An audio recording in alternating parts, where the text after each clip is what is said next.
Depuis les années 90, la technologie de contrôle des émissions au niveau européen a subi une évolution rapide et constante émise par les directives européennes environnementales, connues sous le nom de directives Euro.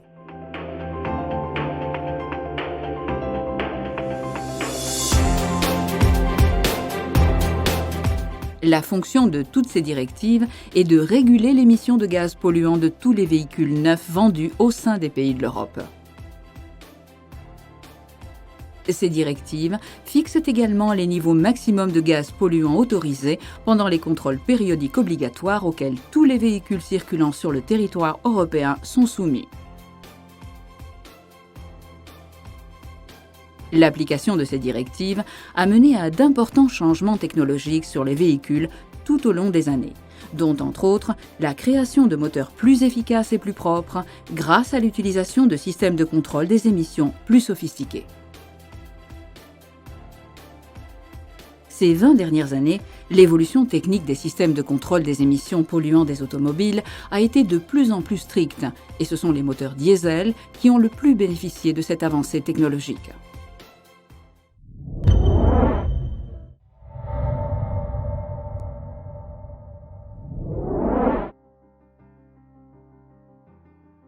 En 1992, date à laquelle la directive Euro 1 est entrée en vigueur, le système d'échappement d'un véhicule diesel standard se composait uniquement de 2 ou 3 silencieux. Il s'agissait d'un système de contrôle des émissions très rudimentaire qui ne contenait aucun élément actif pour le traitement des gaz polluants. En effet, pour rester en dessous des limites maximum de gaz polluants stipulées par la directive, ces éléments n'étaient pas nécessaires. Son unique fonction était de maintenir les niveaux de contrepression à des valeurs acceptables pour garantir le fonctionnement correct du moteur tout en diminuant le bruit du moteur jusqu'à des valeurs stipulées par la norme.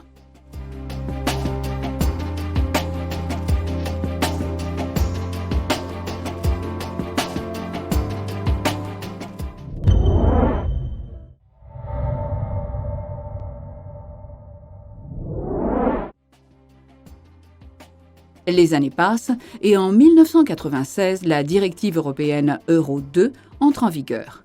Celle-ci restreint de manière significative les émissions de monoxyde de carbone et rend indispensable l'utilisation des catalyseurs à oxydation dans le système d'échappement. Pour fonctionner, ces catalyseurs ont besoin d'atteindre une température minimum d'environ 300 degrés Celsius. C'est pourquoi il se situe près de la sortie du collecteur d'échappement.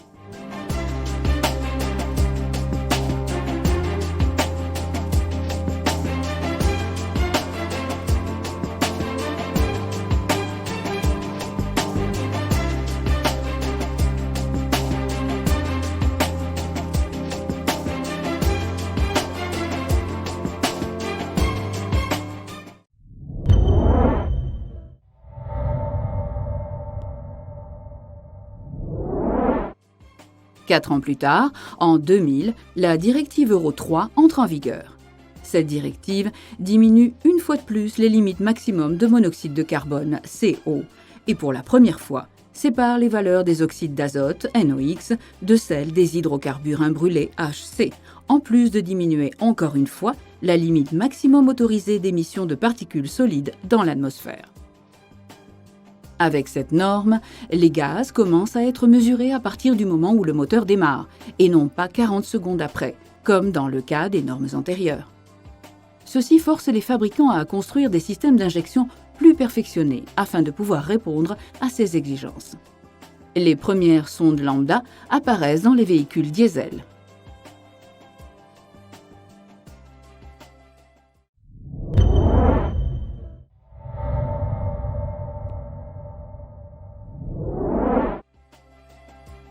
Avec l'entrée en vigueur de la directive européenne Euro 4, les valeurs limites de monoxyde de carbone, d'hydrocarbures imbrûlés, d'oxyde d'azote et de particules solides continuent de baisser de manière significative. Ceci rend nécessaire l'introduction de technologies de gestion plus modernes et plus efficaces. Ces changements donnent lieu à l'application massive des systèmes EOBD2, qui incluent des systèmes de surveillance du rendement du catalyseur. C'est dans ce but que sont créées les sondes lambda à bande large qui gèrent les mélanges air-carburant de manière beaucoup plus efficace. En même temps, l'utilisation de la seconde sonde lambda à la sortie du catalyseur devient obligatoire. Elle sert à surveiller le rendement du catalyseur par le biais de la consommation d'oxygène produite par les réactions d'oxydation qui se produisent à l'intérieur.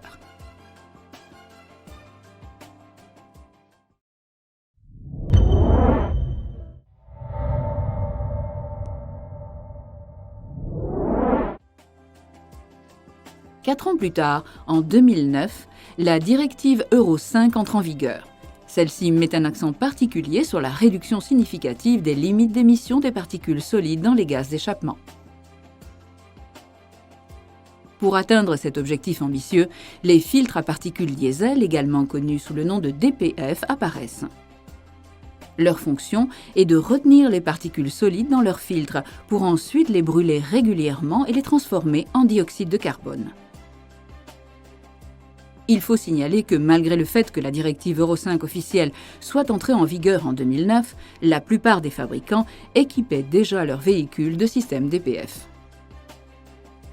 Le système DPF est utilisé pour la première fois comme équipement standard en 2001 par le groupe PSA sur la Peugeot 607.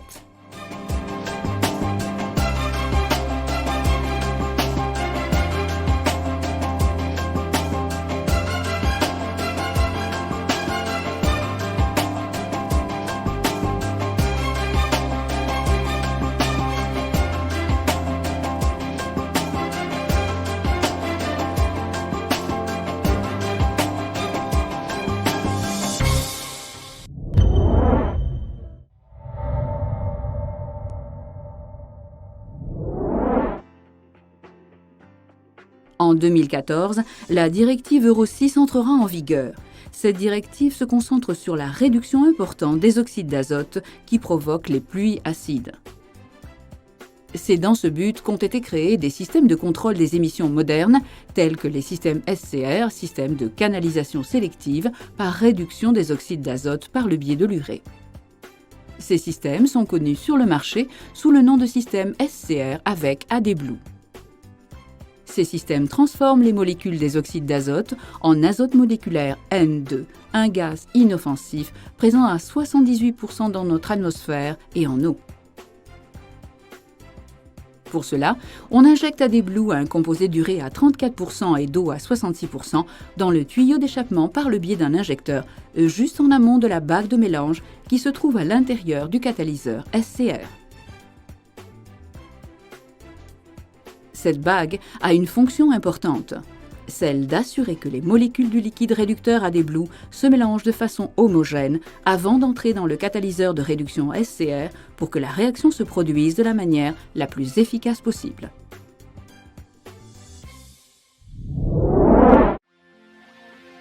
Comme nous avons pu le voir, le système d'échappement a subi une importante évolution en l'intervalle de seulement 2 décennies.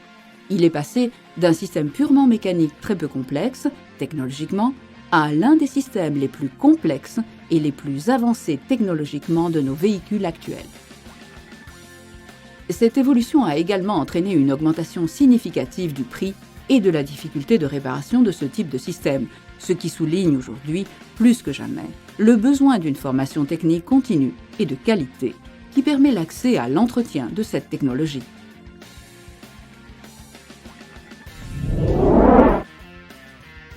La société Walker est une des entreprises leaders au niveau mondial dans les domaines de la conception, du développement et de l'application de ces systèmes, aussi bien au niveau de l'équipement d'origine qu'à celui du marché d'après-vente.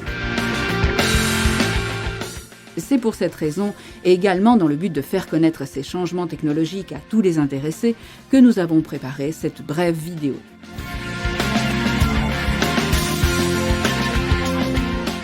Nous espérons que cette vidéo vous ait plu et qu'elle vous aidera à mieux comprendre l'évolution des systèmes de dépollution des automobiles.